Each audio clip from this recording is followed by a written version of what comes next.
ডাবের পানিকে প্রকৃতির তৈরি একটি চমৎকার স্যালাইন বলা হয়। এতে কোনো প্রাকৃতিক রং, প্রিজারভেটিভ বা অতিরিক্ত কোনো চিনি থাকে না। এটা হচ্ছে প্রাকৃতিকভাবে একটা খনিজ উপাদানের উৎস। ডাবের পানি রক্তচাপ নিয়ন্ত্রণ করে। পানিতে থাকে উচ্চ মাত্রায় পটাশিয়াম থাকে। পটাশিয়াম শরীরে সোডিয়াম লবণ ভারসাম্য বজায় রাখতে সাহায্য করে। ডাবের পানি হজম শক্তি বৃদ্ধি করে। এতে রয়েছে প্রচুর পরিমাণে প্রাকৃতিক এনজাইম, যা আমাদের পরিপাকতন্ত্রকে আরো শক্তিশালী, আরো স্ট্রং করে তোলে।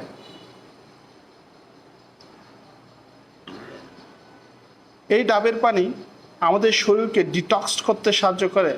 প্রতিদিনের দূষণ, অস্বাস্থ্যকর খাবারের কারণে আমাদের শরীরে যে ক্ষতিকর টক্সিন বা বিষাক্ত উপাদান জমা হয়, সেই উপাদানগুলো এই ডাবের পানি দূর করতে সাহায্য করে। নিয়মিত ডাবের পানি খেলে প্রস্রাবের বেগ স্বাভাবিক থাকে। এটি অতিরিক্ত ইউরিক অ্যাসিড বা ক্যালসিয়াম বের করে দেয় শরীর থেকে। এছাড়াও ডাবের পানি আমাদের পানি শূন্যতা রোধ করে, কোষ্ঠকাঠিন্য প্রতিরোধে সাহায্য করে।